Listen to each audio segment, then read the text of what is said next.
Everyone, जय महाकाल, जय महाकाली। हर हर हर शिव शंभो।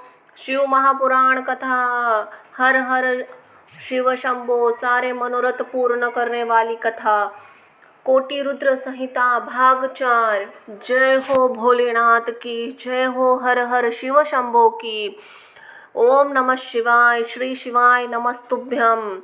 द्वादश ज्योतिर्लिंगों तथा उनके उपलिंगों का वर्णन एवं उनके दर्शन पूजा की महिमा। बोलो हर हर शिव शंभो। जो निर्विकार होते हुए भी अपनी माया से विराट विश्व का आकार धारण कर लेते हैं, स्वर्ग और अवर्ग मोक्ष जिनके कृपा कटाक्ष तथा वैभव बताए जाते हैं, तथा योगीजन जिन्हें सदा अपने हृदय के भीतर अद्वितीय आत्मज्ञान नंद स्वरूप में ही देखते हैं, उन तेजोमय भगवान शंकर को, जिनका आधा शरीर शैलराज कुमारी पार्वती से सुशोभित है, निरंतर मेरा नमस्कार है। जिनकी कृपापूर्व चिंतन बड़ी ही सुंदर है, जिनका मुखारविंद मंद मुस्कान के छोटे अत्यंत विरार मनोहर दिखाई देता है, जो चंद्रमा की कला से परम उज्ज्वल है, जो आध्यात्मिक आदि तिन्ही तपों को शांत कर देने में समर्थ है, उनका स्वरूप सच्चिदानंदमय एवं परमानंद रूप से प्रकाशित होता है, तथा जो गिरिजानंदिनी पार्वती के भुजपाश से अविष्टित है, वह शिव नामक कोई अविवर्चनीय है। तेज पुंज का सबका मंगल करे। सुत ऋषि बोले, सुत जी, आपने संपूर्ण त्रिलोकों की हित कामना से नाना प्रकार की आख्यानों से युक्त शिव अवतारों का महात्म्य बता है, वह बहुत ही उत्तम है। तात आप पुनः शिव के परम उत्तम महात्म्य का तथा शिवलिंग की महिमा का प्रसन्नता पूर्वक वर्णन कीजिए। आप शिव भक्तों में श्रेष्ठ है, अंत है धन्य प्रभो। आपके मुखारविंद से निकले हुए भगवान शिव के सुरम में यश रूपी अमृत का अपने ही कर्णपुटों द्वारा पान करके तृप्त नहीं हो रहा है, अंत ही फिर उसका वर्णन कीजिए। व्यास शिष्य भूमंडल के तीर्थ में जो शुभलिंग है अथवा अन्य लिंगों में जो प्रसिद्ध शिवलिंग विराजमान है, परमेश्वर शिव के उन सभी दिव्य लिंगों को समस्त लोकों के हित का इच्छा से आप वर्णन कीजिए। सुत जी ने कहा, महर्षियों, संपूर्ण तीर्थलिंगमय है, सब कुछ लिंगों में ही प्रतिष्ठित उन शिवलिंगों की कोई गणना नहीं है, तथापि मैं उनका कचित वर्णन करता हूँ। जो कोई भी दृश्य देखा जाता है तथा जिसका वर्णन एवं स्मरणीय किया जाता है, वह सब भगवान शिव का ही रूप है। कोई भी वस्तु शिव के स्वरूप से भिन्न नहीं है। साधु शिरोमणियों, भगवान शंभु के सब लोगों पर अनुग्रह करने के लिए ही देवता, असुर और मनुष्यों सहित तीनों लोकों की लिंग रूप से व्याप्त कर रखा है। समस्त लोकों पर कृपा करने से उद्देश्य से ही भगवान महेश्वर तीर्थ में अन्य स्थानों में भी जहाँ नाना प्रकार के लिंग धारण करते हैं, जहाँ जब भक्तों ने भक्तिपूर्वक भगवान शंभु का स्मरण किया है, तब अवतार लेके स्थित हो गए हैं। लोगों के उपकार करने के लिए उन्होंने स्वयं अपने लिंगभूत लिंग की कल्पना की। उस लिंग की पूजा करने के शिव भक्त पुरुष अवश्य सिद्धि प्राप्त कर लेता है। ब्राह्मणों, भूमंडल में जो लिंग है उनकी गणना नहीं हो सकती, तथापि जो प्रधान शिवलिंगों का परिचय देता हूँ, मुनि श्रेष्ठ शौनिक, इस भूतल पर जो मुख्य ज्योतिर्लिंग है, आज मैं उसका वर्णन करता हूँ। उसका नाम है, सुनने मात्र से ही पाप दूर हो जाता है। सौराष्ट्र में सोमनाथ, श्रीशैल मल्लिकार्जुन, उज्जैन में महाकाल, ओंकारेश तीर्थ में परमेश्वर, हिमालय शिखर पर केदार, डाकनी में भीमाशंकर, वाराणसी में विश्वनाथ, गोदावरी तट पर त्र्यंबक, चिंता भूमि में वैद्यनाथ, दारुण्य में वन में नागेश, सेतुबंध में रामेश्वर तथा शिवालय में घृमेश्वर। सोमनाथ के दर्शन करने के लिए काठीवाड़ा प्रदेश से अंतर्गत प्रभास में क्षेत्र में जाना चाहिए। श्री मल्लिकार्जुन नामक ज्योतिर्लिंग जिस पर पर्वतवर विराजमान है, उसका नाम श्रीशैल पर्वत ही है। यह स्थान मद्रास के प्रांतकाल कृष्णा जिले में कृष्णा नदी के तट पर है। इसके दक्षिणा कैलाश कहते हैं। महाकालेश्वर मालवा प्रदेश में शिप्रा नदी के तट पर उज्जैनी नामक नगर में विराजमान है। उज्जैनी का अवंतिका पुरी भी कहते हैं। इस शिवलिंग को ओमकारेश्वर भी कहते हैं। ओमकारेश्वर का स्थान मालवा प्रांत में नर्मदा नदी के तट पर है। उज्जैनी का खंडवा जानने के लिए रेलवे की छोटी लाइन पर एक मोरटका नामक स्टेशन है, वहां से स्थान है 7 मील दूर है। यहाँ ओमकारेश्वर और अमलेश्वर नामक 2 पृथक पृथक लिंग है, परंतु दोनों ही एक ही ज्योतिर्लिंग के 2 स्वरूप माने गए हैं। श्री केदारनाथ या केदारेश्वर हिमालय के केदार नामक शिखर पर स्थित है। शिखर के पूर्व की और अकलनंद के तट पर श्री बद्रीनाथ अव्यवस्थित है और पश्चिम के मंद किनारे श्री केदारनाथ की विराजमान है। यह स्थान हरिद्वार से 150 किलोमीटर, ऋषिकेश से 132 किलोमीटर है। श्री भीमाशंकर स्थान जिनके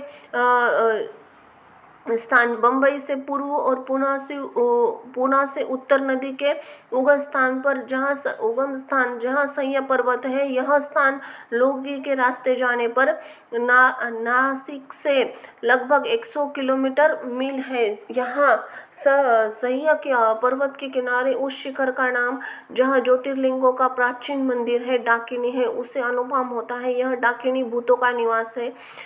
कभी यहाँ डाकिनी भूतों का निवास था। शिव पुराण की कथा के आधार पर भीमशंकर ज्योतिर्लिंग आसाम के कामरूप जिलों में गुवाहाटी के पास ब्रह्मपुर पहाड़ी पर स्थित बताया जाता है। कुछ लोग कहते हैं नैनीताल, जिसके उज्जैन नाम से विशाल शिव मंदिर है, वहाँ भीमाशंकर का स्थान है। काशी के श्री विश्वनाथ जी तो प्रसिद्ध ही है। वह ज्योतिर्लिंग त्र्यंबकेश्वर के नाम से प्रसिद्ध है। बंबई के प्रांत के नासिक जिले में नासिक पंचवटी से 18 किलोमीटर दूर गोदावरी के उगम स्थान ब्रह्मगिरी के निकट गोदावरी ही तट पर स्थित है। वही स्थान परगमे आई रेलवे स्टेशन के पास वैद्यनाथ धाम के से प्रसिद्ध है। पुराणों के अनुसार यह चिंता भूमि है। कहीं परल्या वैजनाथ ऐसा पाठ मिलता है। इसके अनुसार परली में वैजनाथ की स्थिति है। दक्षिण हैदराबाद नगर से यहाँ परभणी नामक एक जंक्शन है,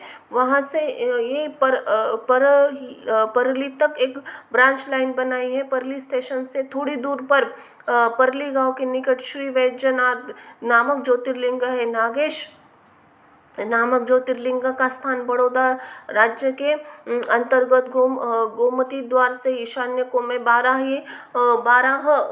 ही भील की दूरी पर है। द्वारकावन इसके नाम है। कोई रुद्रावन के स्थान में द्वारकावन नाम से पाठ मिलता है। इसके अनुसार यह स्थान भी सिद्ध है, क्योंकि द्वारका के निकट क्षेत्र के अंतर्गत कोई दक्षिण हैदराबाद के अंतर्गत औंढा ग्राम में स्थित शिवलिंगों को ही नागेश्वर ज्योतिर्लिंग मानते हैं। कुछ लोग इन लोगों के मत से अड़ोलासा में 17 मील दूर पूर्व स्थित में जागेश्वर ज्योतिर्लिंग ही नागेश ज्योतिर्लिंग है। श्री रामेश्वर तीर्थ को ही सेतुबंध तीर्थ कहते हैं। यहाँ स्थान मद्रास प्रांत के रामनाथ या रामानंद जिले में यहाँ समुद्र के तट पर रामेश्वर विशाल मंदिर शोभा पाता है। श्री घृणेश्वर भी कहते हैं। इस स्थान हैदराबाद राज्य के अंतर्गत दौलताबाद स्टेशन से 12 किलोमीटर बैरूल गांव में पास स्थित है। इस स्थान को शिवालय कहते हैं।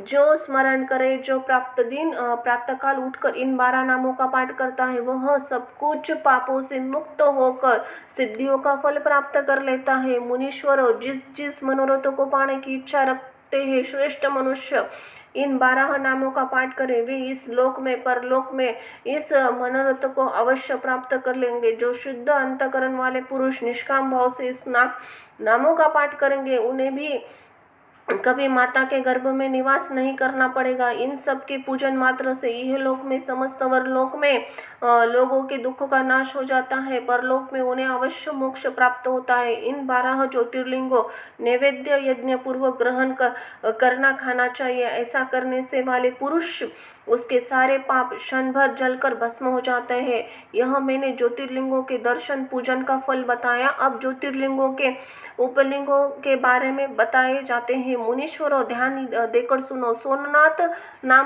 सोमनाथ का जो उपलिंग है उसका नाम अंतकेश्वर है। वह उपलिंग मही नदी और समुद्र के संगम पर स्थित है। मल्लिकार्जुन से प्रकट उपलिंग ज्योति रुद्रेश्वर नाम से प्रसिद्ध है। वह भृगु कक्ष में स्थित है और उपासकों को सुख देने वाला है। महाकाल संबंधी उपलिंग दुग्धेश्वर या दूधनाथ नाम से प्रसिद्ध है। वह नर्मदा नदी के तट पर है तथा समस्त पापों का निवारण करने वाला है। ओंकारेश्वर संबंधी उपलिंग कर्दमेश्वर नाम से जो प्रसिद्ध है, वह बिंदु सरोवर के तट पर है और उपासकों को संपूर्ण मनोइच्छित फल प्रदान करता है।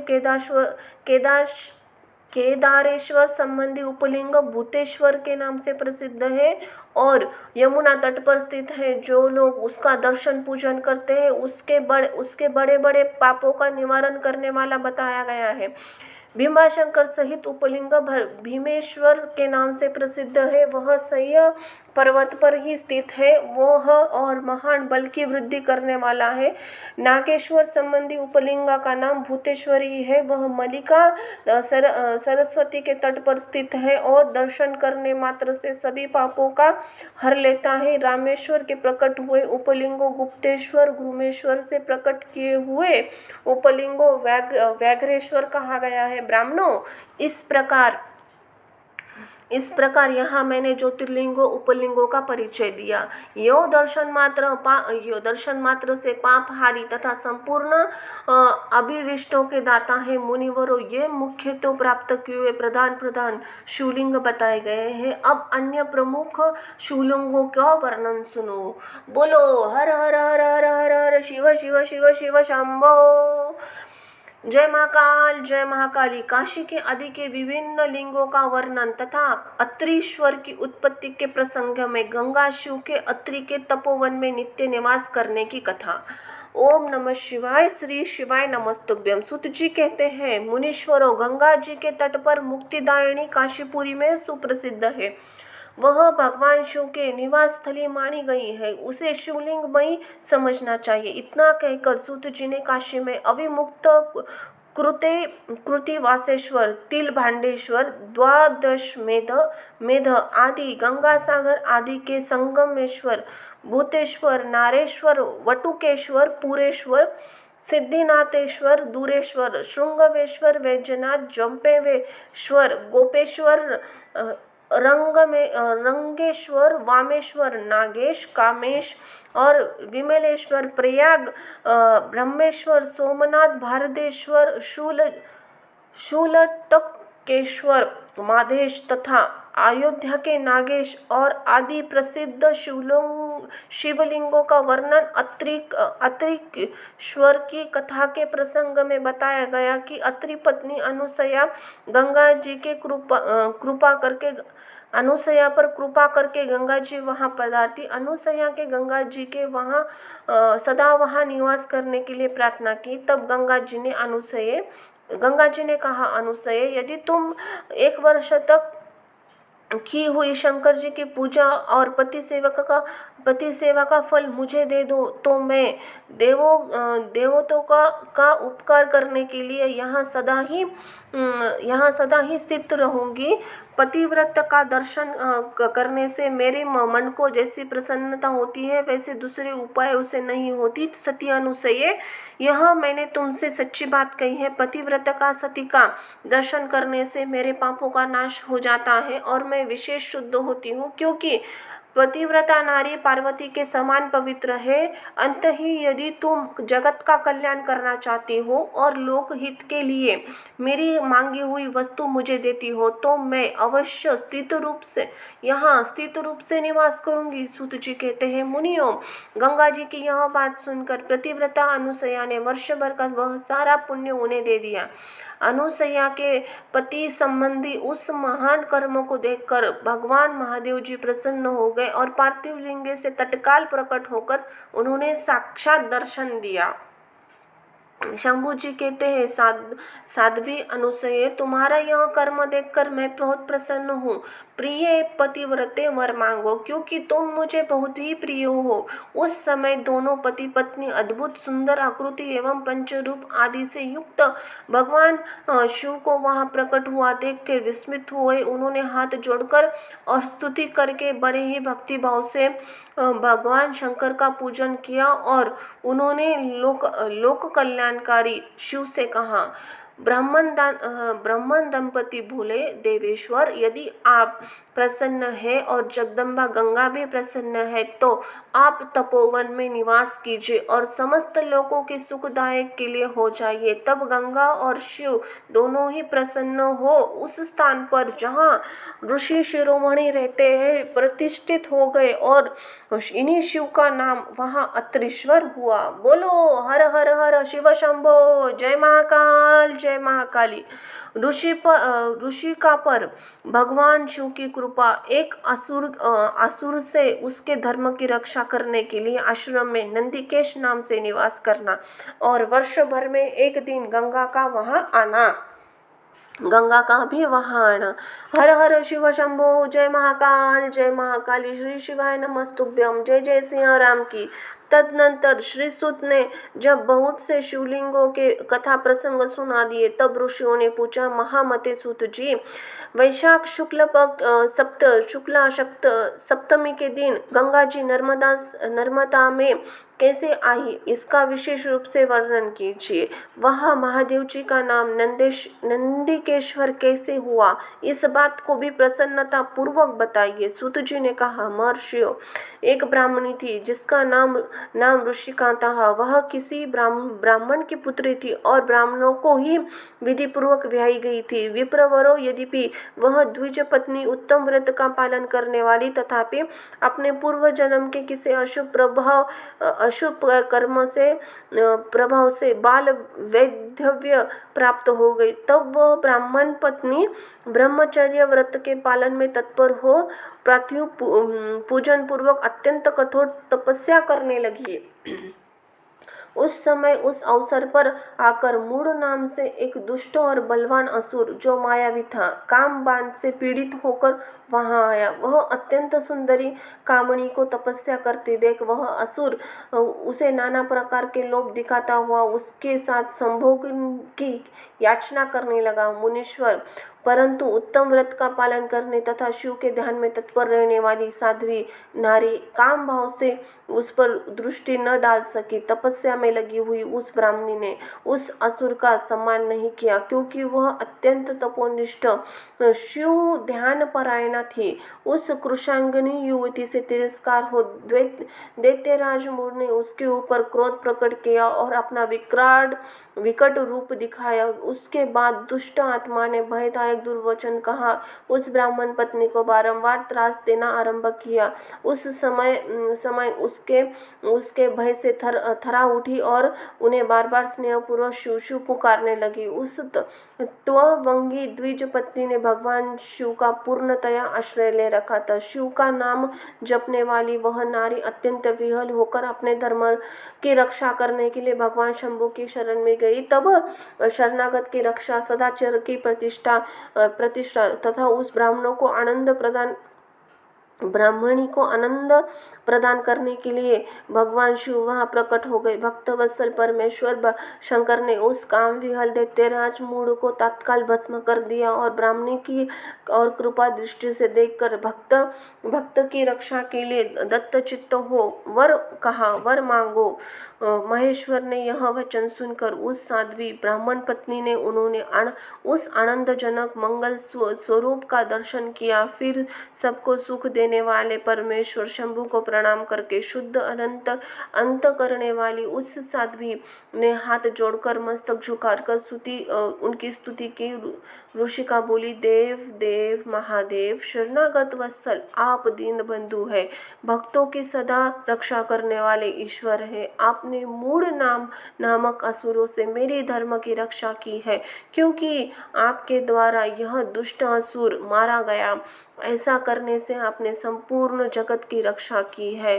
अब आप मुझे अपने चरणों के परम उत्तम अनन्य भक्ति प्रदान कीजिए। नाथ, यही मेरे लिए वर है, इससे अधिक और क्या हो सकता है। प्रभु महेश्वर, मेरी दूसरी प्रार्थना भी सुनिए। आप लोगों के उपकार के लिए यहाँ सदा स्थित रहिए। महादेव जी ने कहा, ऋषिके, तुम सदाचरणी और विशेषतः मुझ में भक्ति रखने वाली हो। तुम मुझसे जो वर मांगे हैं वे सब मैंने तुम्हें दे दिया। ब्राह्मणों, इसी बीच मैंने वर दे दिया। ब्राह्मणों, इसी बीच में विष्णु और ब्रह्मा भी आदि देवता वहाँ भगवान शिव का आविर्भाव हुआ जान हर्ष से भरे हुए आए और अत्यंत प्रेम पूर्वक शिव को प्रणाम करते हुए सबने उनका भली भांति पूजन किया। फिर शुद्ध हृदय से हाथ जोड़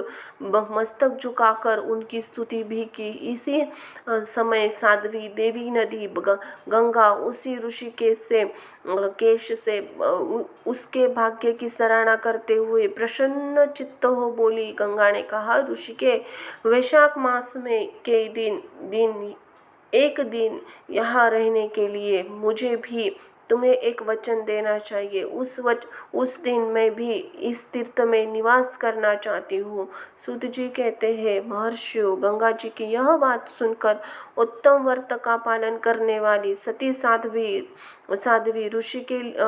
ऋषिका ने लोकहित के लिए प्रसन्नता पूर्वक कहा, बहुत अच्छा, ऐसा ही हो। भगवान शिव ऋषिका को आनंद प्रदान करने के लिए अत्यंत प्रसन्न उस पार्थिव लिंग में अपने पूर्ण अंश से विलीन हो गए। यह देख सब देवता आनंदित हो शिव तथा ऋषिका की प्रशंसा करने लगे, अपने अपने धाम को चले गए। एक दिन से नर्मदा वह तीर्थ ऐसा उत्तम और पावन हो गया तथा संपूर्ण पापों का नाश करने वाली वहाँ गंगा नंदी केश नाम से विख्यात हुई। गंगा भी प्रतिवर्ष वैशाख मास की सप्तमी के दिन शुभ इच्छा से उन पापों को धोने के लिए वहां जाती है जो मनुष्य से वे ग्रहण किया करती है। बोलो हर हर हर हर हर शिव शिव शंभो। जय महाकाल, जय महाकाली। ओम नमः शिवाय। प्रथम ज्योतिर्लिंग सोमनाथ के प्रादुर्भाव की कथा और उसकी महिमा। जय जय सिया राम की जय हो। प्रभु हनुमान जी महाराज की। ओम नमः शिवाय। हर हर शिव शिव शिव शंभो।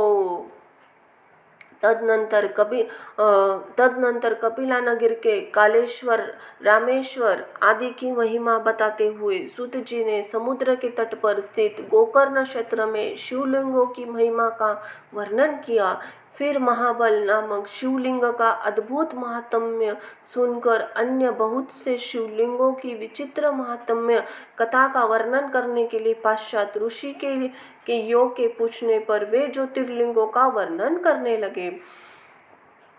सूत जी कहते हैं, ब्राह्मणों, मैंने सद्गुरु से जो सुना है वह ज्योतिर्लिंग का महात्म्य तथा उनके प्राकट्य का प्रसंग अपनी बुद्धि के अनुसार संक्षिप्त में ही सुनाऊंगा। तुम सब लोग सुनो। मुने, ज्योतिर्लिंगों में सबसे पहले सोमनाथ का नाम आता है। अंत पहले उसी के महात्म्य का सावधान होकर सुनो। मुनीश्वरों, महामना प्रजाति के दक्ष ने अपनी अश्विनी आदि 27 कन्याओं का विवाह चंद्रमा के साथ किया था।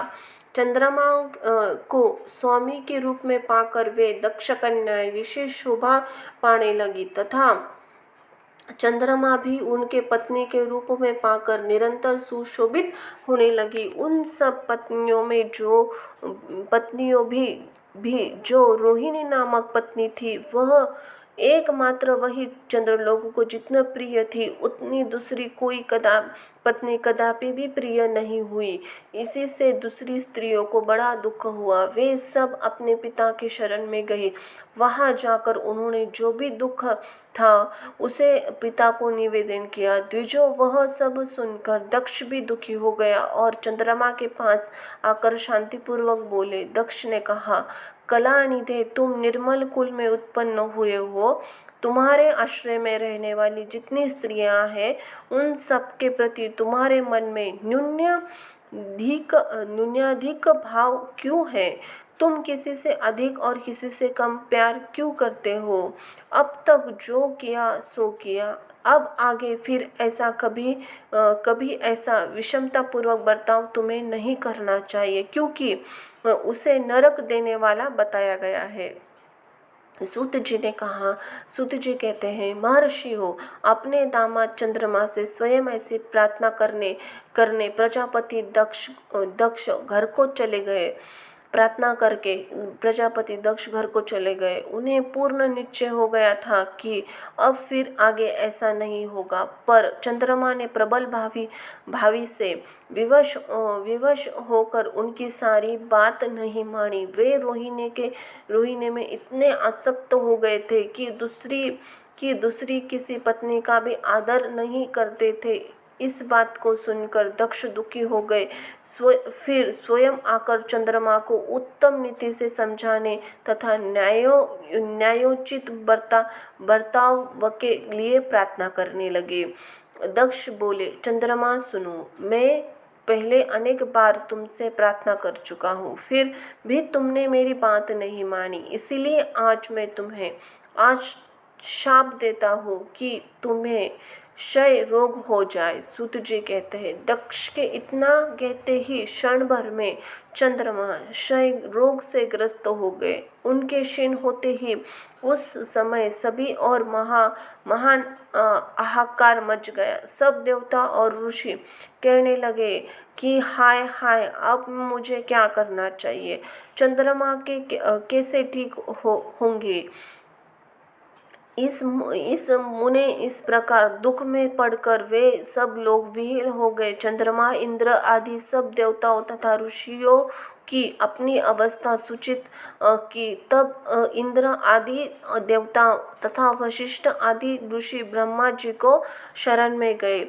उनकी यह बात सुनकर ब्रह्मा जी ने कहा, देवताओं, जो हुआ सो हुआ, अब वह पलट नहीं सकता। अंत उसके निवारण के लिए तुम्हें एक उत्तम उपाय बताता हूँ, आदर पूर्वक सुनो। चंद्रमा देवताओं के साथ प्रभास नामक शुभ क्षेत्र में जाए, वहाँ मृत्युंजय मंत्र का विधि पूर्वक अनुष्ठान करते हुए भगवान शिव की आराधना करे। अपने सामने ज्योतिर्लिंग की स्थापना करे। वहाँ चंद्रदेव नित्य तपस्या करे। इससे प्रसन्न होकर शिव उन्हें क्षय रहित कर देंगे। तब देवता तथा ऋषियों कहने से ब्रह्मा जी की आज्ञा के अनुसार चंद्रमा ने वहाँ 6 महीने तक निरंतर तपस्या की। मृत्युंजय मंत्र से भगवान वृषभध्वज का पूजन किया। 10 करोड़ मंत्र का जाप और मृत्युंजय का ध्यान करते हुए चंद्रमा वहाँ स्थिर चित्त होकर लगातार खड़े हुए। उन्हें तपस्या करते देख भक्तवत्सल भगवान शंकर प्रसन्न हो उनके सामने प्रकट हो गए और अपने भक्त चंद्रमा से बोले। शंकर जी ने कहा, चंद्रदेव, तुम्हारा कल्याण हो। तुम्हारे मन में जो अभिष्ट हो वह वर मांगो। मैं प्रसन्न हूँ, तुम्हें संपूर्ण उत्तम वर प्रदान करूँगा। चंद्रमा बोले, देवेश्वर, यदि आप प्रसन्न है तो मेरे लिए क्या असाध्य हो सकता है? तथापि प्रभो शंकर, आप मेरे शरीर के इस क्षय रोग का निवारण कीजिए। मुझसे जो अपराध बन गया है उसे क्षमा कीजिए। शिवजी ने कहा, चंद्रदेव, एक पक्ष में प्रतिदिन तुम्हारी कला क्षीण हो और दूसरे पक्ष में फिर निरंतर बढ़ती रहे, तदनंतर चंद्रमा ने भक्ति भाव से भगवान शंकर की स्तुति की। इसी से पहले निराकार होते हुए भी वे भगवान शिव भी साकार हो गए। देवताओं और प्रसन्न हो उस क्षेत्र के महात्म्य को बढ़ाने तथा चंद्रमा के यश का विस्तार करने के लिए भगवान शंकर उन्हीं के नाम पर वहाँ सोमेश्वर कहलाए और सोमनाथ के नाम से तीनों लोकों में विख्यात हुए। ब्राह्मणों शिव सोमनाथ का पूजन करने से वे उपासकों के क्षय तथा कोढ़ आदि रोगों का नाश कर देते हैं। ये चंद्रमा धन्य है, कृतकृत्य है, जिनके नाम से तीनों लोकों के स्वामी साक्षात भगवान शंकर भूत लोकों के पवित्र करते हुए प्रभास क्षेत्र में विद्यमान है। वही संपूर्ण देवताओं के सोम कुंड की भी स्थापना की है, जिसमें शिव और ब्रह्मा का सदा ही निवास माना जाता है। चंद्रकुंड इस भूतल पर पाप नाशक तीर्थ रूप में प्रसिद्ध है। जो मनुष्य उसमें स्नान करता है वह सब पापों से मुक्त हो जाता है। क्षय आदि असाध्य रोग वे सब उस कुंड में 6 मास तक स्नान करने से मात्र से नष्ट हो जाते हैं। मनुष्य जिस फल के उद्देश्य उस तीर्थ का सेवन करता है उस फल को सर्वथा प्राप्त कर लेता है, इसमें संशय नहीं है। चंद्रमा निरोग होकर अपना पुराना कार्य संभालने लगे। इस प्रकार मैंने सोमनाथ की उत्पत्ति का सारा प्रसंग सुना दिया। मुनीश्वरों, इस तरह सोमेश्वर लिंग का प्रादुर्भाव हुआ है। जो मनुष्य सोमनाथ के प्रादुर्भाव की इस कथा को सुनता अथवा दूसरों को सुनाता है वह संपूर्ण अभिष्ट को पाता है और सब पाप से मुक्त हो जाता है। बोलो हर हर हर शिव शंभो, हर हर महाकाल, जय महाकाली, ओम नमः शिवाय, हर हर सिया राम की जय हो, प्रभु हनुमान जी महाराज की। मल्लिकार्जुन और महाकाल नाम के ज्योतिर्लिंगों का आविर्भाव की कथा और उनकी महिमा। ओम नमः शिवाय, जय महाकाल। सूत जी कहते हैं, महर्षियों, अब मैं मल्लिकार्जुन के प्रादुर्भाव का प्रसंग सुनाता हूँ, जिसे सुनकर बुद्धिमान पुरुष सब पापों से मुक्त हो जाता है। जब महाबली तारक शत्रु शिवा पुत्र कुमार कार्तिकेय सारी पृथ्वी का परिक्रमा करने के फिर कैलाश पर्वत पर आए और गणेश जी के विवाह आदि की बात सुनकर क्रौंच पर्वत पर चले गए। पार्वती और शिव जी के वहां जाकर अनुरोध करने पर भी नहीं लौटे तथा वहां से भी 12 कोस चले गए। तब शिव और पार्वती ज्योतिर्मय स्वरूप धारण करके वहां प्रतिष्ठित हो गए। वे दोनों पुत्र स्नेह से आतुर हो वह पर्व के दिन अपने पुत्र कुमार को देखने के लिए उसके पास जाया करते हैं। अमावस्या के दिन भगवान शंकर स्वयं वहां जाते हैं और पूर्णिमा अमावस्या के दिन पार्वती जी निश्चय ही वहां पदार्पण करती है। उसी दिन से लेकर भगवान शिव का मल्लिकार्जुन नामक एक लिंग तीनों लिंगों में प्रसिद्ध हुआ। उसमें पार्वती और शिव दोनों की ज्योतियाँ प्रतिष्ठित है। मल्लिका का अर्थ पार्वती है और अर्जुन शब्द का शिवा का वाचक है।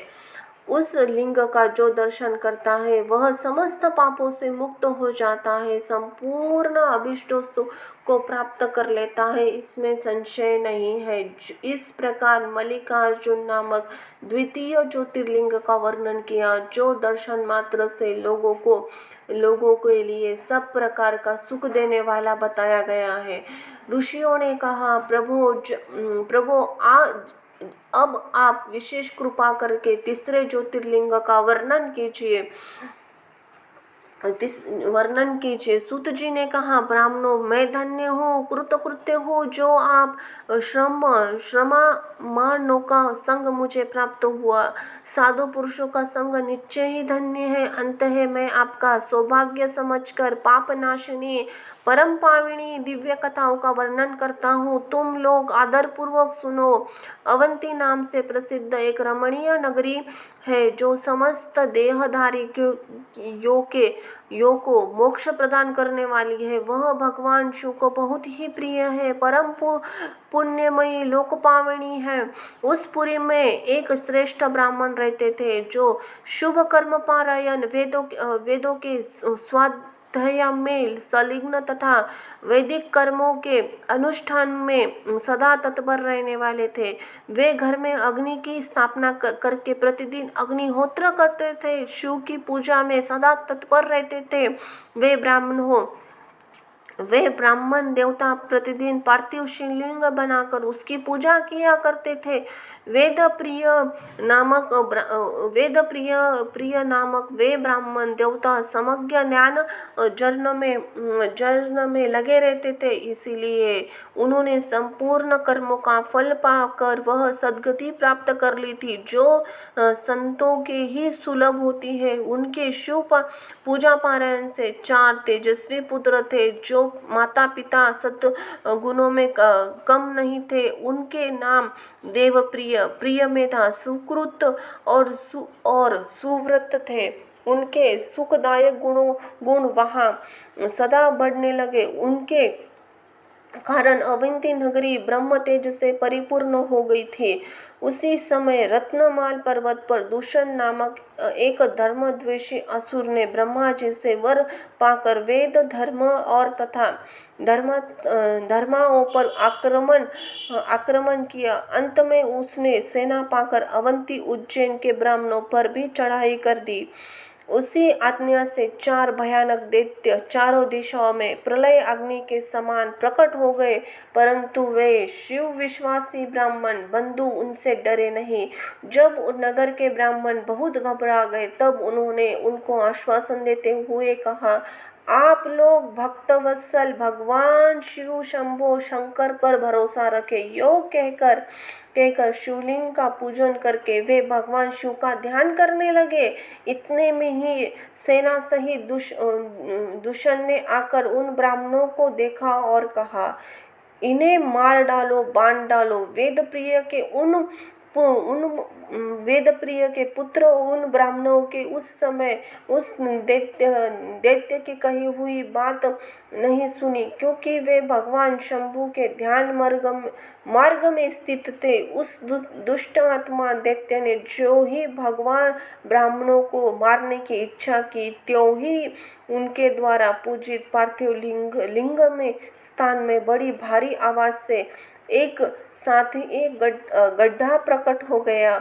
उस गड्ढे से तत्काल विकट रूपधारी भगवान शिव प्रकट हो गए, जो महाकाल नाम से विख्यात हुए। वे दुष्टों के विनाशक तथा सत्पुरुषों के आश्रयदाता है। उन्होंने उस दैत्यों से कहा, अरे खल, मैं तुझे जैसे दुष्टों के लिए महाकाल प्रकट हुआ हूँ। तुम इन ब्राह्मणों के निकट से दूर और भाग जाओ।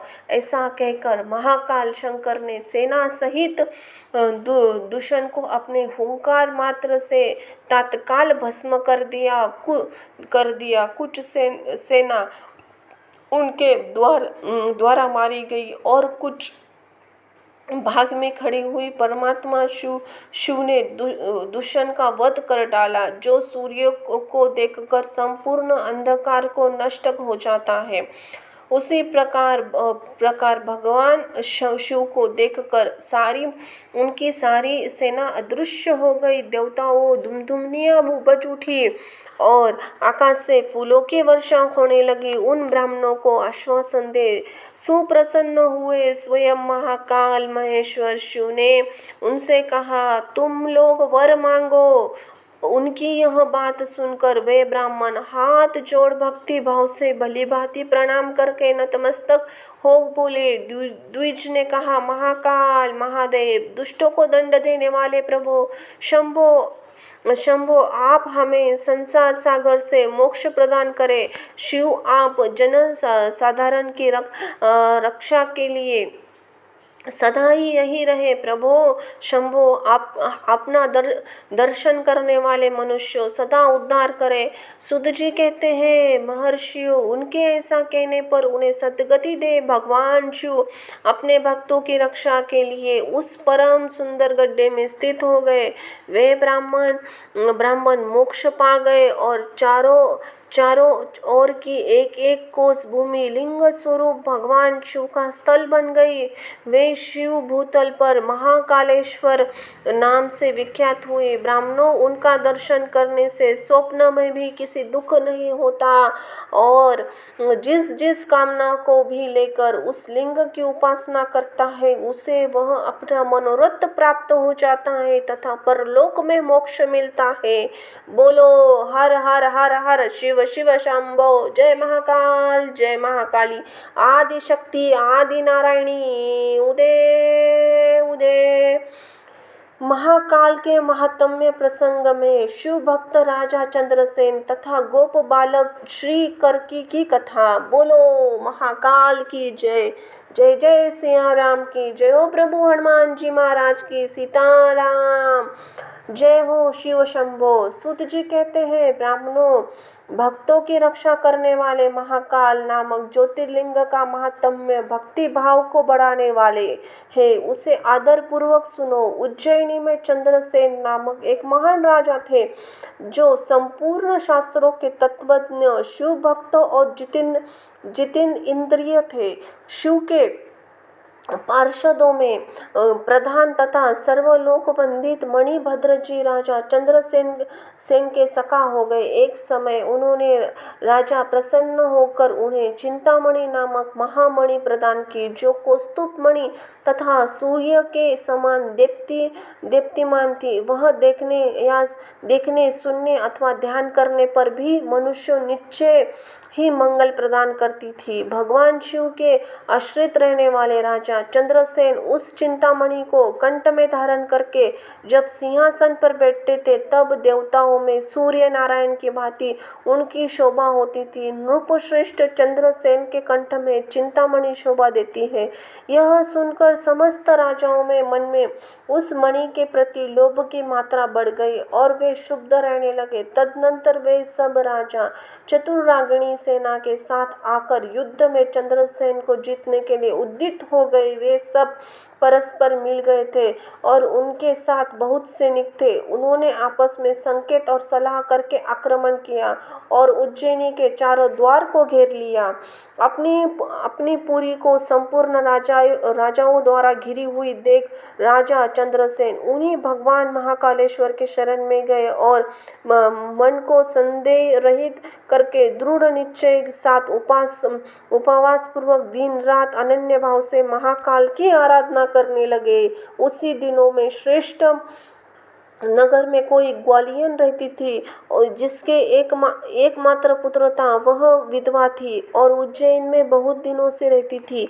वह अपने 5 वर्ष के बालक को लिए हुए महाकाल मंदिर में गई और उसने राजा चंद्रसेन द्वारा की हुई महाकाल की पूजा का आदर पूर्वक दर्शन किया। राजा के शिव पूजन का वह आश्चर्यमय उत्सव देखकर उसने भगवान को प्रणाम किया। फिर वह अपने निवास स्थान पर लौटी। ग्वालियन ने उस बालक ने भी वह सारी पूजा देखी थी। अंत घर आने पर उसने कोहतूलवश शिवजी की पूजा करने का विचार किया। एक सुंदर पत्थर लाकर उसने उसे अपने शिवविग्रह से थोड़ी ही दूर पर दूसरे शिवरे के एकांत स्थान में रख दिया। उसको शिवलिंग माना। फिर उसने भक्तिपूर्वक कृत्रिम गंध अलंकार वस्त्र धूप दीप अक्षत आदि दिव्य द्रव्य जुटाकर उनके द्वारा पूजन करके मन कल्पित दिव्य नैवेद्य भी अर्पण कर दिया। सुंदर सुंदर पत्तों और फूलों से बारंबार पूजन करके भली भांति से नृत्य किया और बारंबार भगवान के चरणों में मस्तक झुकाया। इसी समय ग्वालियन ने भगवान शिव में आसक्त चित्त हुए अपने पुत्र को बड़े प्यार से भोजन के लिए बुलवाया, परंतु उसका मन भगवान शिव के पूजा में लगा हुआ था। अंततः जब बारंबार बुलाने पर भी उस बालक को भोजन करने की इच्छा नहीं हुई, तब उसकी माँ स्वयं उसके पास गई उसे शिव के आगे आंख बंद करके ध्यान लगाए बैठा देखकर उसका हाथ पकड़कर खींचने लगी। इतने पर भी वह न उठा। तब उसने क्रोध में आकर उसे खूब पीटा। चीखने और मारने पीटने पर भी जब उसका पुत्र नहीं आया, तब उसने वह शिवलिंग उठाकर दूर फेंक दिया और उस पर चढ़ी हुई सारी पूजा सामग्री नष्ट कर दी। यह देख बालक हाय हाय करके रो उठा। रोष भरी हुई ग्वालियन अपने बेटे को डांट फट कर पुनः घर में चली गई। भगवान शिव जी की पूजा के माता के द्वारा नष्ट की गई देख वह बालक देव देव महादेव पुकारते हुए मूर्छित होकर गिर पड़ा। उसका नेत्रों से आंसुओं की धारा प्रवाहित होने लगी। 2 घड़ी बाद उसे जब चेतना हुई, तब उसने आँख खोली। आँख खुलने पर शिशु ने देखा कि उसका वही शरीर भगवान शिव के अनुग्रह से तत्काल महाकाल का सुंदर मंदिर बन गया। मणियों के चमकीले खंभे उसकी शोभा बढ़ा रहे थे। वहाँ की भूमि स्फटिक मन से जड़ दी गई थी। तपाए हुए सोने के बहुत से विचित्र कलश उस शिवालय को सुशोभित करते थे। उसके विशाल द्वार और कपाट प्रधान द्वारा सुवर्णमय दिखाई देते थे। वहाँ एक बहुमूल्य नीलमणि था। हीरे के बने हुए चबूतरे शोभा देते थे। उस शिवालय के मध्य भाग में दयानिधान शंकर का रत्नमय लिंग प्रतिष्ठित था। ग्वालियन के उस पुत्र ने देखा कि उस शिवलिंग पर उसकी अपनी चढ़ाई हुई पूजा सामग्री सुसज्जित है। यह सब वह देखकर बालक सहसा उठकर खड़ा हो गया। उसने मन ही मन बड़ा आश्चर्य हुआ और वह परमानंद समुद्र में निमग्न सा हो गया। तदनंतर भगवान शिव की स्तुति करके उसने बारंबार चरणों में मस्तक झुकाया और सूर्यास्त होने के पश्चात वह गोप बालक शिवालय से बाहर निकला। बाहर आकर उसने अपने शिवार को देखा। वह इंद्र भवन के समान शोभा पा रहा था। वहाँ सब कुछ तत्काल सुवर्णमय होकर विचित्र एवं परम उज्जवल वैभव से प्रकाशित होने लगा। फिर वह उस भवन से भीतर गया जो सब प्रकार की सुशोभा से संपन्न था। उस समय सर्वत्र मणि रत्न और सुवर्ण ही जड़ गए थे। प्रदोष काल में सानंद भीतर प्रवेश करने बालक ने देखा उसकी माँ दिव्य लक्षणों से लक्षित हो एक सुंदर पलंग पर सो रही है। रत्नमय अलंकारों से उसके सभी अंग उदित हो रहे हैं और वह साक्षात देवगणा के समान दिखाई देती है। मुख से विह्वल हुए उस बालक ने अपनी माता को बड़े वेग से उठाया। वह भगवान शिव की कृपा पात्र हो चुकी थी। ग्वालियन ने उठकर देखा कि सब कुछ अपूर्व सा हो गया था। उसने महान आनंद में निमग्न हो अपने बेटे को छाती से लगा दिया। पुत्र के मुख से गिरिजापति के कृपा प्रसाद का वह सारा वृत्तांत सुनकर ग्वालियन ने राजा को सूचना दी। वे जो निरंतर भगवान शिव के भजन में लगे रहते थे।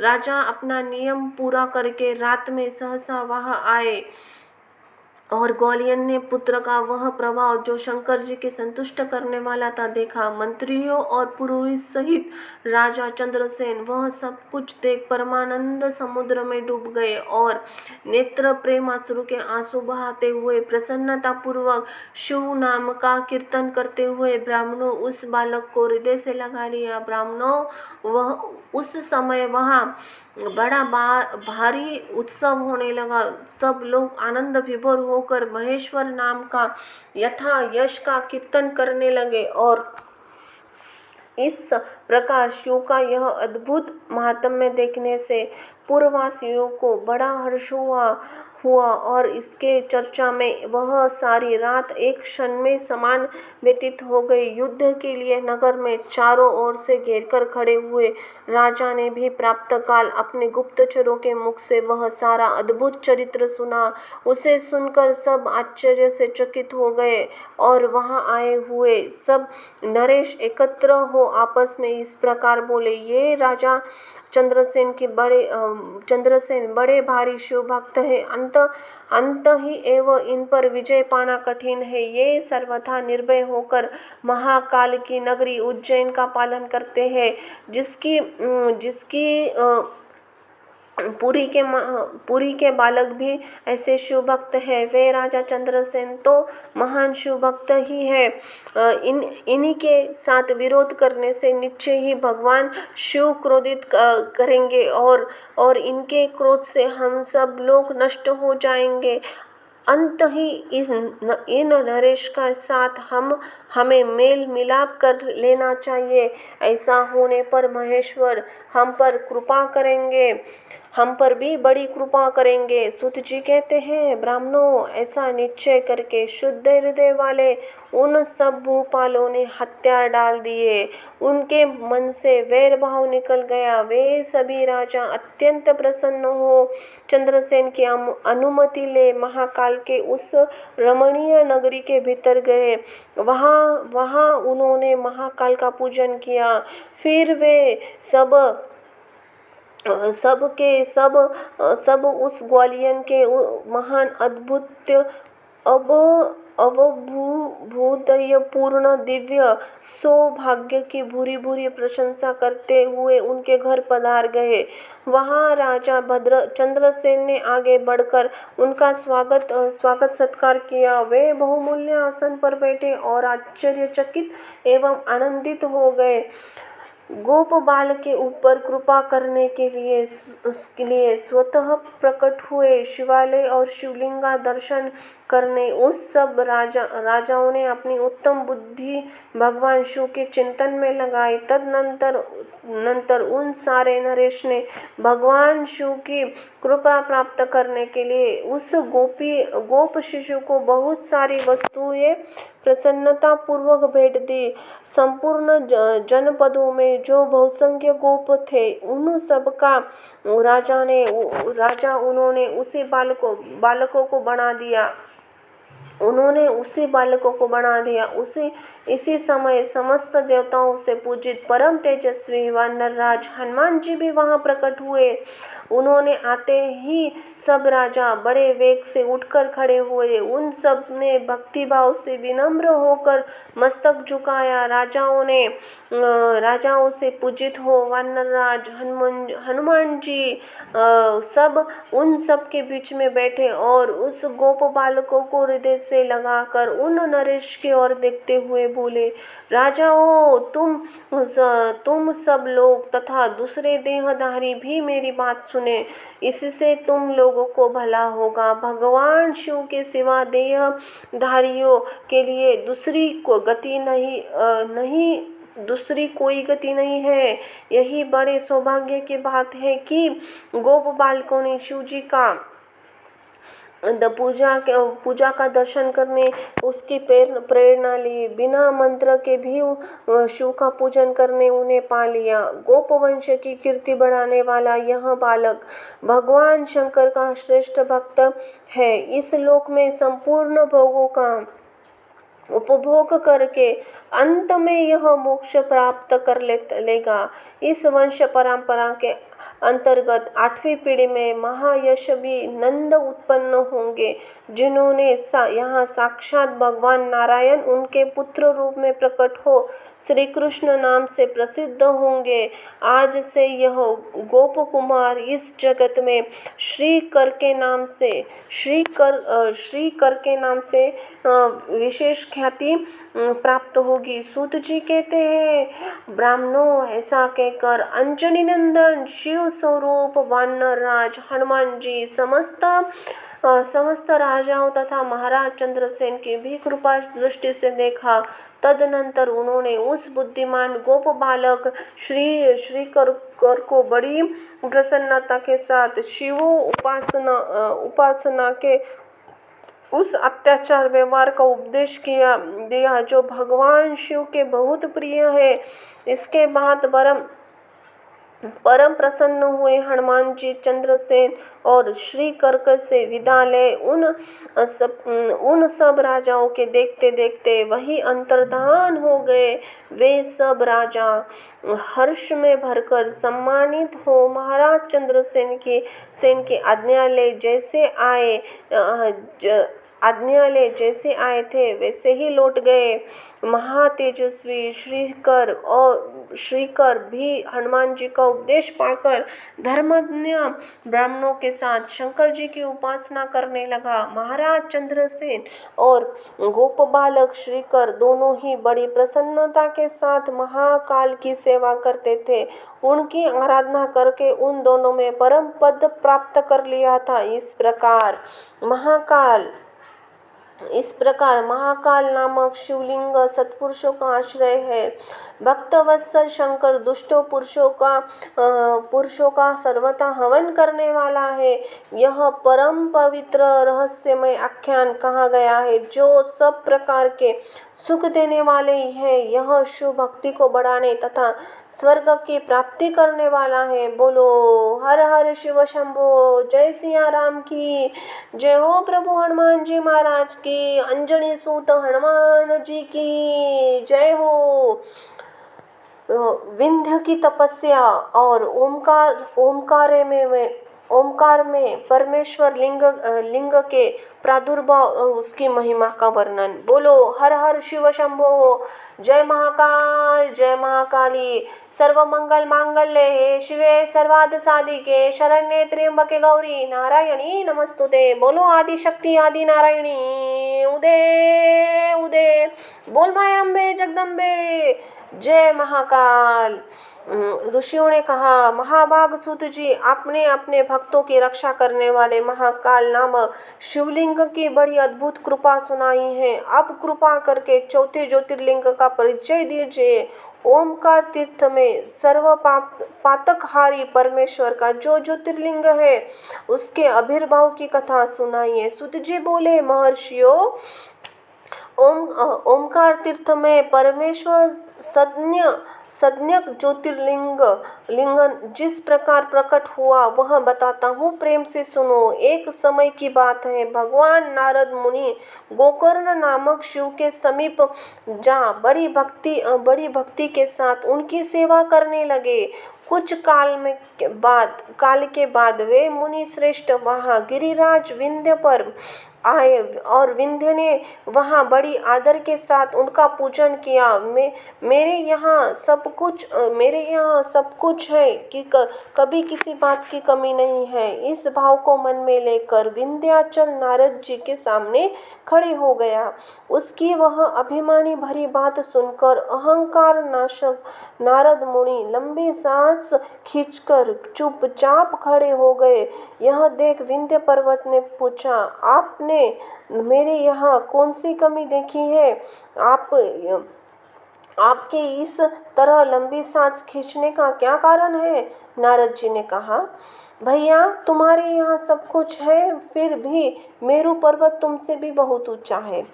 उससे शिखर का विभाग देवताओं के शिखर लोकों में भी बहुत पहुंचा हुआ है, किंतु तुम्हारे शिखर का भाग वहां भी कभी नहीं पहुंच सका। सूत जी कहते हैं, ऐसा कहकर नारद जी वहाँ से जिस तरह आए थे उसी तरह से चल दिए, परंतु विंध्य पर्वत मेरे जीवन आदि को धिक्कार है, ऐसा सोचता हुआ मन ही मन संतप्त हो उठा।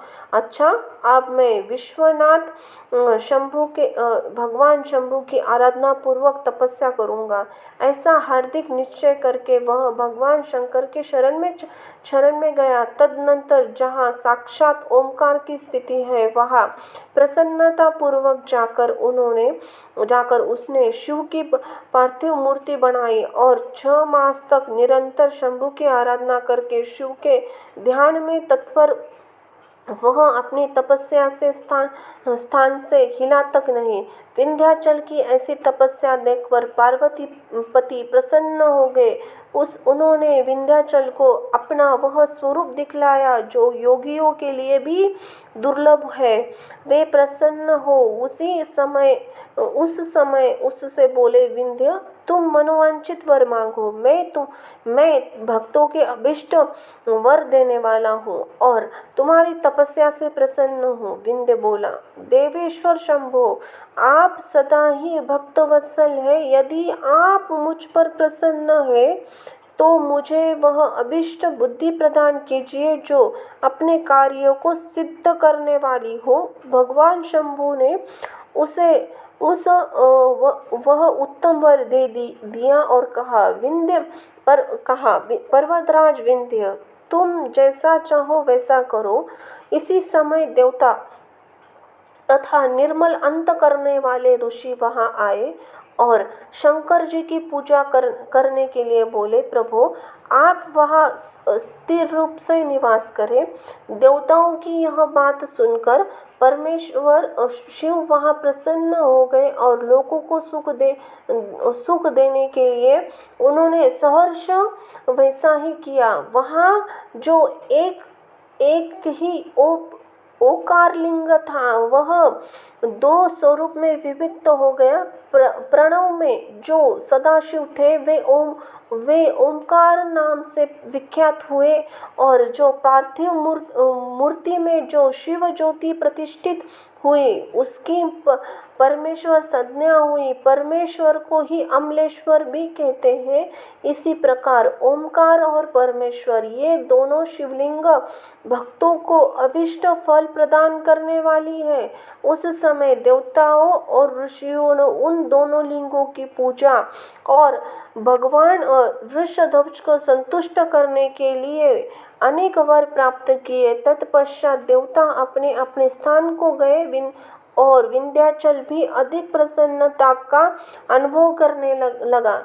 उसने अपने अभिष्ट कार्यों को सिद्ध किया और मानसिक परिताप को त्याग दिया। जो पुरुष इस प्रकार भगवान शिव शंकर का पूजन करता है वह माता के गर्भ में फिर नहीं आता और उसके अभिष्ट फलों को प्राप्त कर लेता है, इसमें संशय नहीं है। सूत जी कहते हैं, महर्षियों, ओमकारे में जो ज्योतिर्लिंग प्रकट हुआ उसकी आराधना से जो फल मिलता है वह सब यह बताया है। इसके बाद में उत्तम केदार नाम ज्योतिर्लिंग का वर्णन करूंगा। बोलो हर हर हर हर हर हर शिव शिव शंभो। जय महाकाल, जय महाकाली, आदि शक्ति, आदि नारायणी, उदय उदय। जय मां अम्बे जगदम्बे, जय हो मां जगदम्बा महाकाली। केदारेश्वर तथा भीमाशंकर नामक ज्योतिर्लिंगों के आविर्भाव के कथा और उनके महात्म्य का वर्णन। जय महाकाल, जय महाकाली, जय जय सिया राम की जय हो। प्रभु हनुमान जी महाराज की। सूत जी कहते हैं, ब्राह्मणों, भगवान विष्णु के जो नर नारायण नामक जो 2 अवतार है और भारतवर्ष के बद्रिकाश्रम तीर्थ में तपस्या करते हैं, उन दोनों ने पार्थिव शिवलिंग बनाकर उसमें स्थित हो पूजा ग्रहण करने के लिए भगवान शंभु से प्रार्थना की। शिव जी की भक्तों के अधीन होने के कारण प्रतिदिन उनके बनाए हुए पार्थिव लिंग में पूजित होने के लिए आया करते थे। उन दिनों के पार्थिव पूजन करते बहुत दिन बीत गए, तब एक समय परमेश्वर शिव ने प्रसन्न होकर, मैं तुम्हारे आराधना से बहुत संतुष्ट हूँ, तुम दोनों मुझसे वर मांगो। उस समय उनके ऐसा कहने पर नर और नारायण लोगों के हित कामना से कहा, देवेश्वर, यदि आप प्रसन्न हैं और यदि मुझे वर देना चाहते हैं तो अपने स्वरूप से पूजा ग्रहण करने के लिए यही स्थित हो जाइए। उन दोनों बंधुओं के इस प्रकार अनुरोध करने पर कल्याणकारी महेश्वर हिमालय के उस केदार तीर्थ में स्वयं ज्योतिर्लिंग के रूप में स्थित हो गए। उन दोनों की पूजित होकर संपूर्ण दुख और भय का नाश करने वाले शंभु लोकों का उपकार करने और भक्तों के दर्शन देने के लिए स्वयं केदारेश्वर नाम से प्रसिद्ध हो वहाँ रहते हैं। वे दर्शन और पूजन करने वाले भक्तों के सदा अभीष्ट वस्तु प्रदान करते हैं। उसी दिन से लेकर जिसने भी भक्ति भाव से केदारेश्वर का पूजन किया, उसके लिए स्वप्न में भी दुख दुर्लभ हो गया। जो भगवान शिव का प्रिय भक्त वहाँ शिवलिंग के निकट शिव के रूप से अंकित वलय, कंकन या कड़ा चढ़ाता है, वह उस वलय युक्त स्वरूप का दर्शन करने समस्त पापों से मुक्त होता है, साथ ही जीवन मुक्त भी हो जाता है। जो बद्री वन की यात्रा करता है उसके भी जीवन मुक्ति प्राप्त होती है। नर और नारायण तथा केदारेश्वर शिव के रूप का दर्शन करने मनुष्य मोक्ष का भागी होता है, इसमें संशय नहीं है। केदारेश्वर में भक्ति रखने वाले जो पुरुष वहाँ की यात्रा आरंभ करने के उनके पास तक पहुँचने के पहले मार्ग में ही मर जाते हैं, वे भी मोक्ष पा जाते हैं, इसमें विचार करने की आवश्यकता नहीं है। केदार तीर्थ में पहुंचकर वहां प्रेम पूर्वक केदारेश्वर की पूजा करके वहां का भी जल पी लेने के पश्चात मनुष्य का फिर जन्म नहीं होता। ब्राह्मणों, इस भारतवर्ष में संपूर्ण जीवों के भक्ति भाव से भगवान नर नारायण की तथा केदारेश्वर की शंभु की पूजा करनी चाहिए। अब मैं भीमाशंकर नामक ज्योतिर्लिंग का महात्म्य कहूँगा। काल रूप देश में लोकहित की कामना से साक्षात भगवान शंकर ज्योतिर्लिंग के रूप में अवतरणीय हुए थे। उनका वह स्वरूप कल्याण और सुख का आश्रय है। ब्राह्मणों, पूर्व काल में एक महापराक्रमी राक्षस हुआ था जिसका नाम भीम था। वह सदा धर्म का विध्वंस करता था और समस्त प्राणियों को दुख देता था। वह महाबली राक्षस कुंभकर्ण के वीर्य और कर्कटी के गर्भ से उत्पन्न हुआ था तथा अपने माता पिता के साथ सह्य पर्वत पर निवास करता था। एक दिन समस्त लोगों को दुख देने वाले भयानक पराक्रमी दुष्ट भीम ने अपने माता से पूछा, माँ, मेरे पिताजी कहाँ हैं? तुम अकेली क्यों रहती हो? मैं यह सब जानता हूँ, अंततः यथार्थ बात बताओ। यह सब मैं जानता हूँ, अंततः यथार्थ बात बताओ। कर्कटी बोली, बेटा, रावण के छोटे भाई कुंभकर्ण तेरे पिता थे। भाई सहित उस महाबली वीर को श्री राम ने मार डाला। मेरे पिता का नाम कर्कट और माता का नाम पुष्कशी था। विराध मेरे पति थे जिन्हें पूर्व काल में राम ने मार डाला। अपने प्रिय स्वामी के मारे जाने पर मैं अपने माता पिता के पास रहती थी। एक दिन मेरे माता पिता अगस्त्य मुनि के शिष्य सुतितीक्ष्ण को अपना आहार बनाने के लिए गए। वे बड़े तपस्वी और महात्मा थे। उन्होंने कुपित होकर मेरे माता पिता को भस्म कर डाला। वे दोनों मर गए।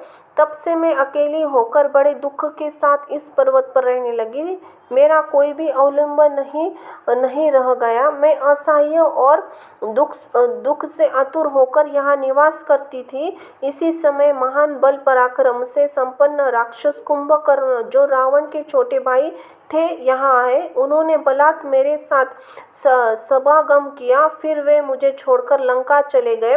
तत्पश्चात तुम्हारा जन्म हुआ। तभी तुम भी पिता के समान ही महान बलवान और पराक्रमी हो। अब मैं तुम्हारा ही सहारा लेकर यहाँ कालक्षेप करती हूँ। सूत जी कहते हैं, ब्राह्मणों, कर्कटी की यह बात सुनकर भयानक पराक्रमी भीम कुपित हो यह विचार करने लगा कि मैं विष्णु के साथ कैसा बर्ताव करूं। इन्होंने मेरे पिता को मार डाला, मेरे नाना नानी को भी उनके भक्तों के हाथ से मार गए, विरोधा के भी उन्होंने मार डाला और इसी प्रकार मुझे बहुत दुख दिया। यदि मैं अपने पिता का पुत्र हूँ तो श्रीहरि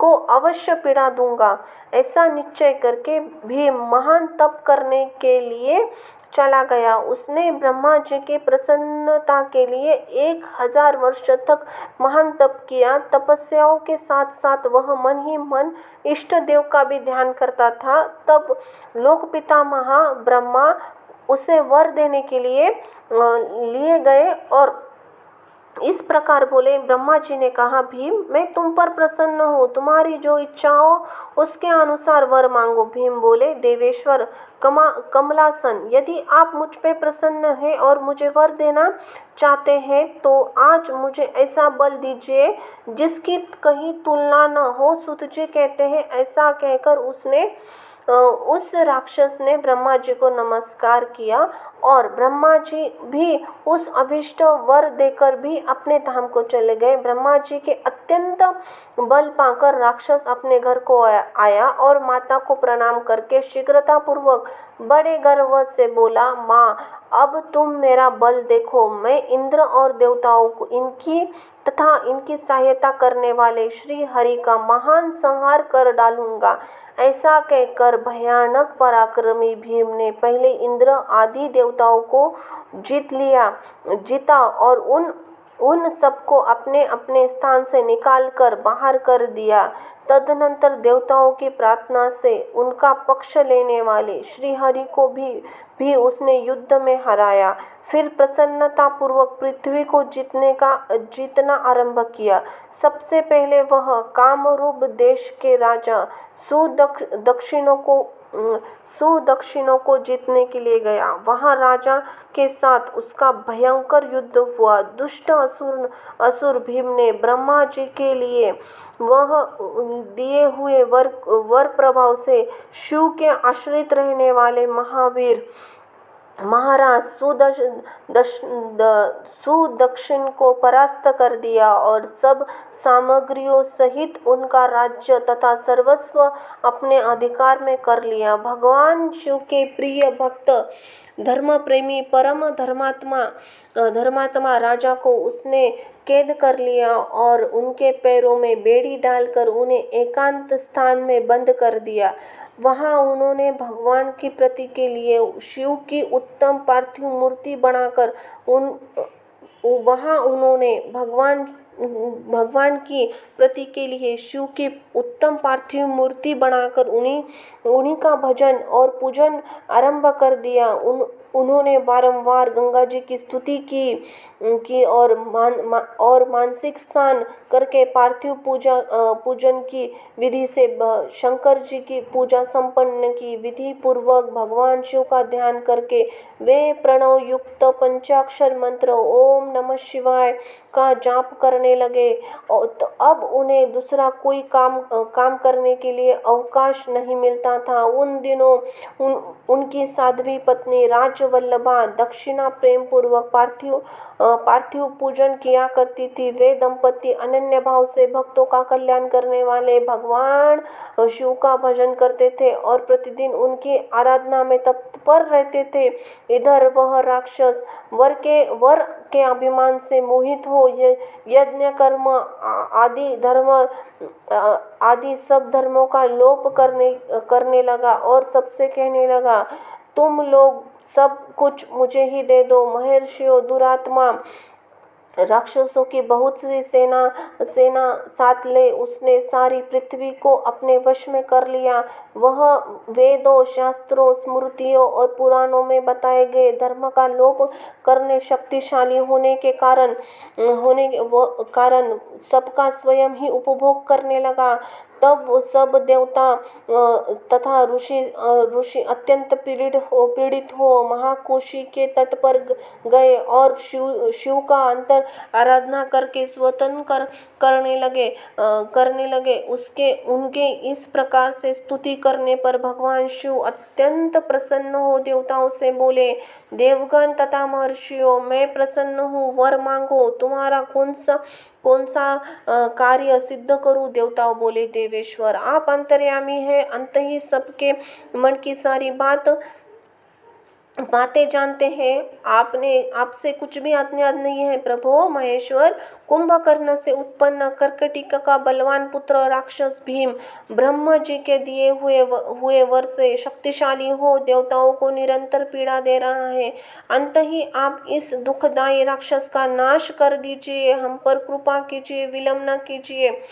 शंभु ने कहा, देवताओं, काम स्वरूप देश के राजा सुदक्षिण ही मेरे श्रेष्ठ भक्त है, उनसे मेरा एक संदेश कह दो, फिर तुम्हारा सारा कार्य शीघ्र ही पूरा हो जाएगा। उनसे कहना, काम रूप देश के अधिपति महाराज सुदक्षिण, प्रभो तुम मेरे विशेष भक्त हो, अंत ही प्रेम पूर्वक मेरा भजन करो। दुष्ट राक्षस भीम ब्रह्म जी का वर पाकर प्रबल हो गया है, इसलिए उसने तुम्हारा तिरस्कार किया है, परंतु अब मैं उसे दुष्ट को मार डालूंगा, इसमें संदेह नहीं है। सुत जी कहते हैं, ब्राह्मणों तब उन सब देवताओं ने प्रसन्नता पूर्वक वहां जाकर उन महाराज जी से शंभु जी की कही हुई सारी बात कह सुनाई। उनसे वह संदेश कहकर देवताओं तथा महर्षियों बड़ा आनंद प्राप्त हुआ और वे सब के सब शीघ्र ही अपने अपने आश्रम को चले गए। इधर भगवान शिव अपने गणों के साथ लोकहित की कामना से सब भक्तों की रक्षा करने के लिए सादर उसके निकट गए और गुप्त रूप से वही ठहर गए। इसी समय काम रूप नरेश के पार्थिव शिव के सामने गाढ़ ध्यान लगाना आरंभ किया। इतने ही किसी ने राक्षस से जाकर कह दिया कि राजा तुम्हारे नाश के लिए कोई पुरचरण कर रहे हैं। यह समाचार सुनते ही वह राक्षस कुपित हो उठा और उनको मार डालने की इच्छा से नंगी तलवार हाथ में लिए हुए राजा के पास गया। वहां पार्थिव आदि जो सामग्री स्थित थी उसे देखकर तथा उसके प्रयोजन और स्वरूप को समझकर राक्षस ने यही माना कि राजा मेरे लिए कुछ कर रहा है। अंत ही सब सामग्रियों सहित इस नरेश को मैं बलपूर्वक अभी नष्ट कर देता हूँ। ऐसा विचार कर उस महाक्रोधी राक्षस ने राजा को बहुत डांटा और पूछा, क्या कर रहे हो? राजा ने भगवान शंकर पर रक्षक का भार सौंपकर कहा, मैं चराचर जगत के स्वामी भगवान शिव का पूजन करता हूँ। तब राक्षस भीम ने भगवान शंकर के प्रति बहुत तिरस्कार युक्त दुर्वचन कहकर राजा को धमकाया और भगवान शंकर के पार्थिव लिंग पर तलवार चलाई। वह तलवार उसी पार्थिव लिंग का स्पर्श भी नहीं कर पाई कि उसके साक्षात भगवान वहां प्रकट हो गए और बोले, देखो मैं भीमेश्वर हूँ और अपने भक्ति की रक्षा के लिए प्रकट हुआ हूँ। ये मेरा पहले से ही यह व्रत है कि मैं सदा अपने भक्तों की रक्षा करूं, इसीलिए भक्तों को सुख देने वाले मेरे बल की और दृष्टिपात करो। ऐसा कहकर भगवान शिव ने पिनाक से उसकी तलवार के 2 टुकड़े कर दिए। तब उस राक्षस ने फिर अपना त्रिशूल चलाया, परंतु शंभू के उस दुष्ट के त्रिशूल के भी सैकड़ों टुकड़े कर डाले। तदनंतर शंकर जी के साथ उसका घोर युद्ध हुआ, जिससे सारा जगत क्षुब्ध हो उठा। तब नारद जी ने आकर भगवान शंकर जी से प्रार्थना की। नारद बोले, लोगों को भ्रम में डालने वाले महेश्वर मेरे नाथ, आप क्षमा करे। तिनकों को काटने के लिए कुल्हाड़ी का चलाने की क्या आवश्यकता है, शीघ्र ही इसका संहार कर डालिए।